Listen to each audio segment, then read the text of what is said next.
Public places मतलब जो सरकारी कार्यालय हैं, जैसे आपका स्कूल है, कहीं पर हॉस्पिटल है, कोई और जिसमें जहां पर लोग आते जाते हों, वहां पर सिगरेट बीड़ी पीना या तंबाकू खाना या चबाना या ये बिल्कुल वर्जित है, मनाही है उसकी, ये इस एक्ट में लिखा हुआ है। अगर कोई आदमी वहां पर सिगरेट बीड़ी तंबाकू खाते हुए मिल जाता है, कोई उसकी रिपोर्ट कर देता है कानून के दायरे में, तो उसको सजा का, पनिशमेंट का प्रोविजन है इसमें। और ये भी है कि यही नहीं कि वहां पर कोई पीता हुआ मिल गया, स्कूल के, कॉलेज के, हॉस्पिटल के या किसी भी अन्य दफ्तर के 100 मीटर के दायरे में कोई बेच नहीं सकता है। ये स्कूलों के बाहर लिखा हुआ है, पंचायत घर में भी लिखा हुआ है, स्कूल के बाहर के गेट के बाहर भी लिखा हुआ है, और हर दुकान पर भी ये लिखा हुआ है कि 18 साल से कम बच्चे को ये उन्होंने नहीं बेचना है, नहीं देना है। और ये स्कूल के 100 मीटर के दायरे में इसको बेचना भी एक कानूनी गुनाह है, इसकी पनिशमेंट का प्रोविजन है, इसमें उसको सजा हो सकती है कोई बेच रहा है। ये आपको अवेयर रहना है। और 18 साल के कम बच्चों को तो बेचना ही नहीं है कहीं, किसी भी दुकानदार ने, चाहे वो स्कूल के पास हो चाहे ना हो। तो ये चीजों का आपने ध्यान रखना है। दूसरा ये बच्चों के लिए है academic outcomes and exam preparation. बच्चों के लिए है कि जो हम लोग यहाँ पर शिक्षक लोग बैठे हुए हैं पढ़ाने के लिए, तो हमें अपना जो लक्ष्य है वो किस तरह निर्धारित करना है कि बच्चों को पूरे साल में हमने क्या पढ़ाना है और उनसे हमने क्या आगे आउटकम्स लेने हैं, उनसे क्या रिजल्ट लेने हैं। ये हमारा काम होता है।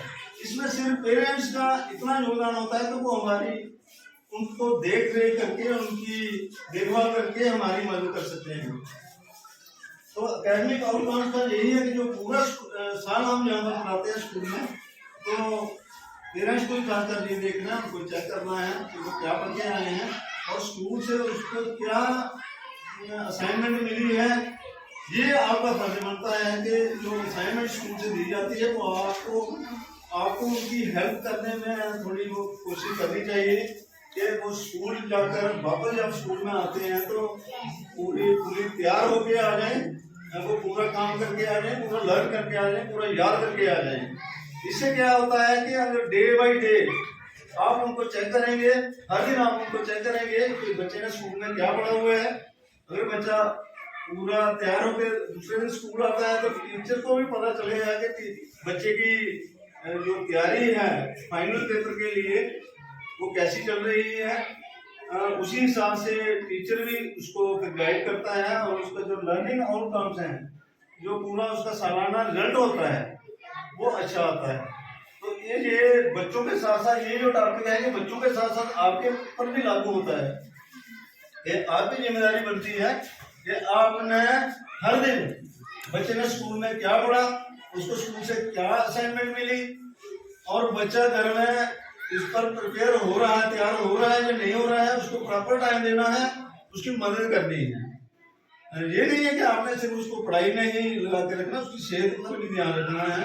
कहते हैं जान है तो जहान है, तो सेहत भी बड़ी जरूरी है। बच्चे की सेहत को भी, अगर वो सेहत से ऐसे वीक होगा तो वो पढ़ नहीं सकेगा। तो इसके साथ साथ आपने उसकी सेहत को भी ध्यान रखना है, और उसने जैसे मैंने बताया कि उसने स्कूल में क्या पढ़ा हुआ है, उसको घर के लिए क्या मिला है, क्या काम मिला है, ये आपने उससे करवाना है। और तीसरी बात, जैसे ये सिगरेट बीड़ी वाली बात थी कि ये एक्ट, ये कानून बन गया है कि जैसे मैंने कहा 18 साल से कम बच्चे को कोई बेच नहीं सकता, दुकानदार दे नहीं सकता, और स्कूल के या किसी भी सरकारी दफ्तर के आसपास कोई दुकानदार इसको बेच नहीं सकता, ना ही कोई पी सकता है।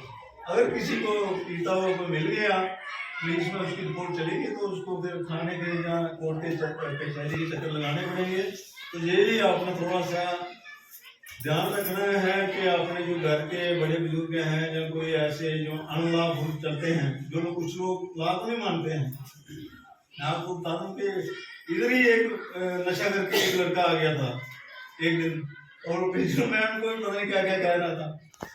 तो जो देखो कितनी बुरी बात है, हालांकि वो क्वालिफाइड लड़का है, शायद +2 तक पढ़ा हुआ है, लेकिन उसको ये मैनर्स नहीं है मैं किससे बात कर रहा हूँ। मैडम को ही कुछ ऐसे हंसी मजाक, बेशक वो हंसी मजाक में ही कर रहा था क्योंकि वो नशे में था, तो उसको मैडम ने इतना सीरियसली नहीं लिया। लेकिन वो इतना नशेड़ी हो चुका है कि एक अच्छे खानदान का, उसके माँ बाप इतने वाइफ जेंटल हैं, लेकिन बच्चा बिगड़ गया है। उसको पहले कंट्रोल नहीं किया तो अब वो कैसे, अब जो बिगड़ गया तो कैसे कंट्रोल में आ जाएगा। तो प्लीज ये हम ये नहीं सोचते कि ये नहीं हमारे इलाके में ऐसा नहीं हो सकता, हमारे इलाके में नशा नहीं पहुंच सकता, पहुंच गया है।